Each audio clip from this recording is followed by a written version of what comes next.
ఇక ఢిల్లీ లిక్కర్ పాలసీలో కవిత భవితవ్యం నేడు తేలనుంది. సిబిఐ ఈడీ నమోదు చేసిన లిక్కర్ కేసుల్లో కవిత బెయిల్పై రౌజ్ అవెన్యూ ప్రత్యేక కోర్టు న్యాయమూర్తి కావేరి బవేజా ఇవాళ తీర్పు ఇవ్వనున్నారు.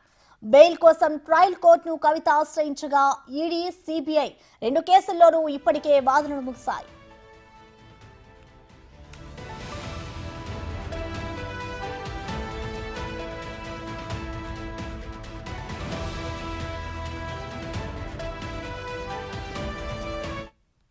దీనిపై కంప్లీట్ డీటెయిల్స్ మా ప్రతినిధి ఢిల్లీ నుంచి శివ లైవ్ లో అందిస్తారు. శివ, చెప్పండి, ఇవాళ కవిత బెయిల్ పిటిషన్ పై అయితే తీర్పు రానుంది. దీనికి సంబంధించి ప్రతి ఒక్కరు కూడా ఆసక్తిగా ఎదురు చూస్తున్నారు.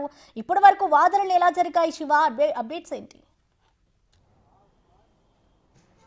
Right Prasanna, Delhi liquor policy ED, CBI కేసులో కవిత బెయిల్ పిటిషన్ దాఖలు చేశారు. దీనిపై ఏప్రిల్ 23వ తేదీన రెండు కేసుల్లో కూడా వాదనలు విన్న న్యాయమూర్తి కావేరి బవేజా తీర్పును రిజర్వ్ చేశారు. అయితే 2వ తేదీన సిబిఐ కేసులో తీర్పు వెలువరించాల్సి ఉంది. కానీ 6వ తేదీన ఈడీ కేసుకు సంబంధించి తీర్పు ఉంది కాబట్టి రెండూ కలిపి 6వ తేదీని ఇస్తానని తెలిపారు. ఈ నేపథ్యంలోనే ఈ రోజు మధ్యాహ్నం 12 గంటలకు Delhi liquor policy, CBI, ED కేసుల్లో ఆరోపణలు ఎదుర్కొంటున్న నేపథ్యంలో ఈడీ, సిబిఐ కవితను అరెస్ట్ చేశారు. అరెస్ట్ చేసిన నేపథ్యంలో ప్రజెంట్ జ్యుడిషియల్ కస్టడీలో భాగంగా తిహార్ జైల్లో ఉన్నారు. రేపటితో కవిత జ్యుడిషియల్ కస్టడీ ముగియబోతోంది. ఈ రోజు బెయిల్ పిటిషన్లపై తీర్పును మధ్యాహ్నం 12 గంటలకు న్యాయమూర్తి కావేరి బవేజా వెలువరించబోతున్నారు. అయితే కవితకు బెయిల్ వస్తుందా లేదా అనే దానిపై మాత్రం ఉత్కంఠ కొనసాగుతుంది. కవితకు సంబంధించిన అనుచర వర్గం ఇప్పటికే వారి పిఐ శరత్చంద్ర కానీ ఇతర కొంతమంది సన్నిహితులు కోర్టుకు చేరుకున్నారు. అయితే ఉదయం 10 గంటలకు తీర్పు వెల్లడిస్తారనుకుని ముందు అందరూ అనుకున్నారు. కానీ న్యాయమూర్తి కావేరి బవేజా 12 గంటలకు కవిత బెయిల్ పిటిషన్లపై తీర్పు వెల్లడిస్తామని తెలిపారు. మరోవైపు మధ్యాహ్నం 2 గంటలకు కవిత జ్యుడిషియల్ కస్టడీ రేపటితో ముగియనుండడంతో వీడియో కాన్ఫరెన్స్ ద్వారా హాజరుపరచాలంటూ కూడా గతంలో జ్యుడిషియల్ కస్టడీ విధించిన సందర్భంలో తీర్పు వెలువరించే ఆర్డర్స్ ఇచ్చారు. కానీ వీడియో కాన్ఫరెన్స్ కాకుండా నేరుగా హాజరయ్యే విధంగా తనకు అనుమతి ఇవ్వాలంటూ కూడా కవిత తరపున న్యాయవాదులు పిటిషన్ దాఖలు చేసిన నేపథ్యంలో దానిపై మధ్యాహ్నం 2 గంటలకు సిబిఐ, ఈడీకి సంబంధించి వాదనలు వినబోతున్నారు. విన్న తర్వాత వీడియో కాన్ఫరెన్స్ ద్వారా కవితను హాజరుపరుస్తారా లేదా నేరుగా హాజరుపరుస్తారా అనేది కూడా చూడాల్సి ఉంది. ఇక కవిత బెయిల్ పిటిషన్కి సంబంధించి మాత్రం ఉత్కంఠ కొనసాగుతుంది. ఒకవేళ సిబిఐ, ఈడీ కేసుల్లో రౌజ్ అవెన్యూ కోర్టులో అంటే ట్రయల్ కోర్టులో బెయిల్ రాని పక్షంలో హైకోర్టుకు వెళ్లే అవకాశం అయితే ప్రధానంగా కనిపిస్తుంది. కానీ ఇప్పటి వరకు కూడా ఆ ట్రయల్ కోర్టులో ఢిల్లీ లిక్కర్ పాలసీ సంబంధించి 2021, 22 ఢిల్లీ లిక్కర్ పాలసీ సంబంధించి ఇప్పటివరకు అరెస్ట్ అయిన వారు దాదాపు ఇప్పటివరకు 18 మంది అరెస్ట్ అయ్యారు.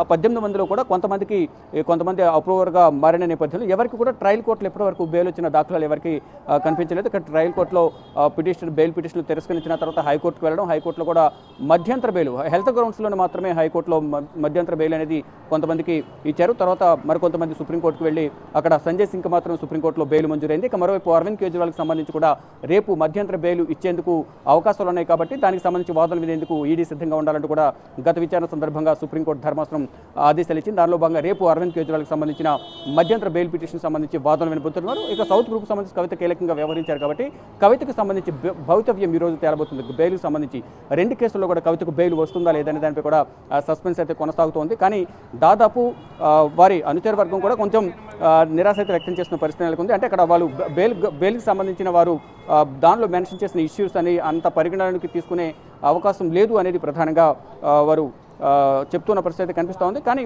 మొత్తంగా చూసుకుంటే బెయిల్ అనేది మధ్యాహ్నానికి తీర్పు వాయిదా వేశారు కాబట్టి మధ్యాహ్నం 12 గంటలకు తీర్పు ఏ విధంగా ఉండబోతుంది అనేది కూడా అందరూ ఆసక్తిగా ఎదురు చూస్తున్నారు. మరోవైపు రేపు కవితను నేరుగా హాజరుపరచాలా లేదా వీడియో కాన్ఫరెన్స్ ద్వారా హాజరుపరచాలా అనే దానిపై కూడా మధ్యాహ్నం 2 గంటలకు తన నిర్ణయాన్ని ప్రకటించే అవకాశం అయితే కనిపిస్తోంది. ప్రసన్న. Thank you Shiva.